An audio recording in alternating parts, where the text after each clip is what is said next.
It was the best of times. It was the worst of times.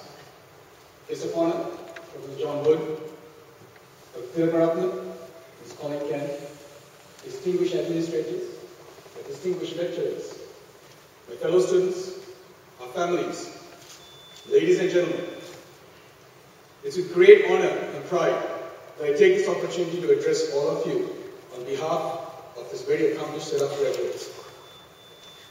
As I was reflecting on thoughts to be shared this evening, the starting line from Charles Dickens' famous novel, The Tale of Two Cities, it was the best of times, it was the worst of times, written in the wake of the French Revolution, seemed to embody not only the past few years that we've had to go through in our MBA program, but also, very importantly, the challenges and opportunities that lie ahead as we walk into the business world.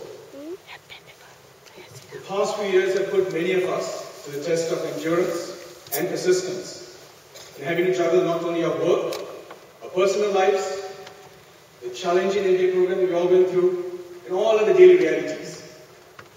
Many sacrifices have been made by our loved ones, by our families, for which, once again, I'd like to take this opportunity to thank all of you for your extreme dedication, your patience, and faith in helping us get to where we are right now. I'd like to thank you once again.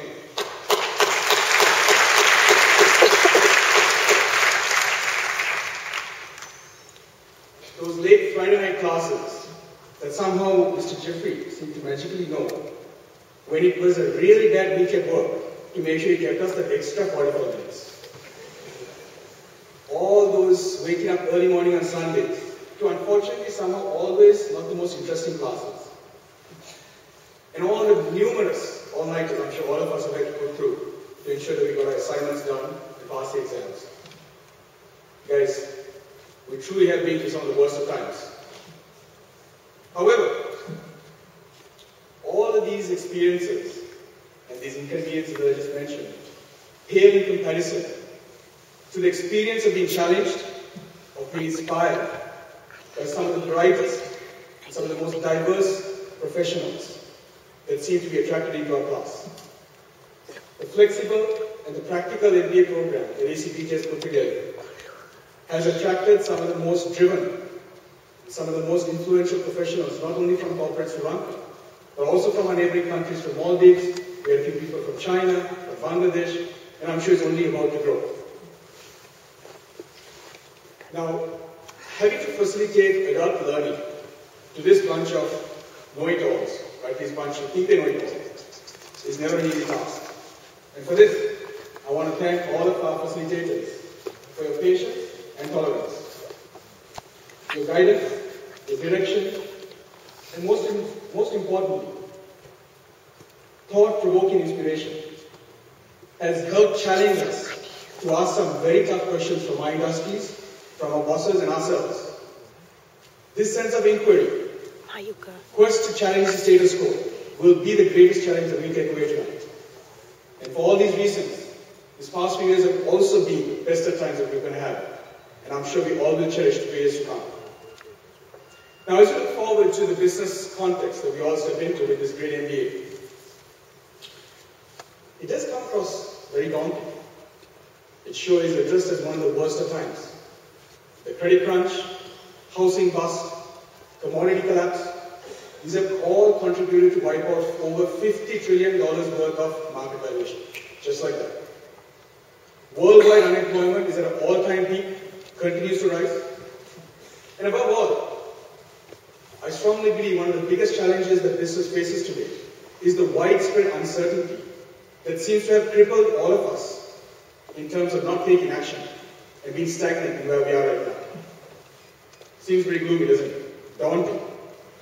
However, there are quite a few things that are emerging in this period.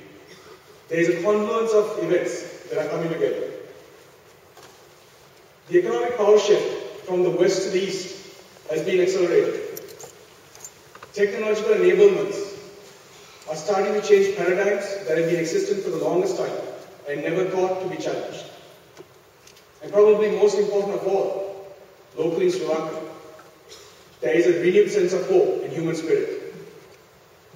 China and India, known to be the world's largest producers of goods and services for the rest of the world, is now also the largest consumer of some of these same high-end services. Just this year, China overtook US as the largest consumer of automobiles. This is early expected to happen only close to the year 2015.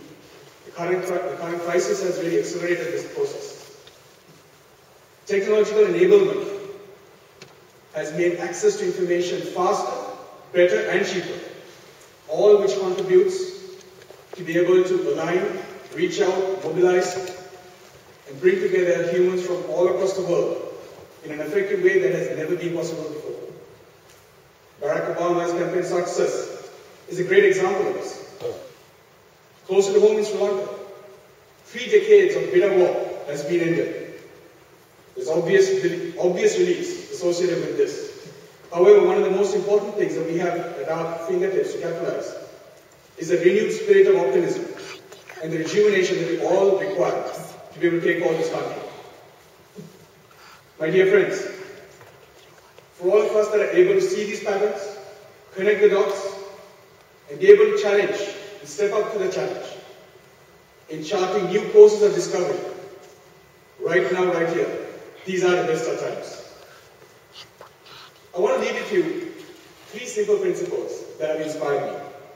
They come from an individual called Ruwindhu Peiris. For those of you who might not know him, he's an inspiring, self-made millionaire in India. He's in the banking field. And they go like this. Number 1, concentrate on substance, not on outer form. Believe in creating value systems, not merely in short-term profits. And never forget the importance of process in terms of ensuring that your creativity is sustained. My friends, may we all have the strength and the courage to be able to leverage this great learning from MBA in terms of leaving a lasting impact and a positive difference in no matter whatever each one of us choose to be worthy of our focus.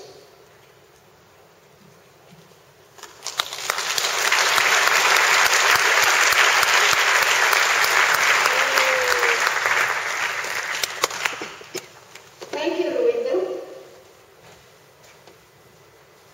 That brings us to the end of this ceremony. Please stand for the national anthem.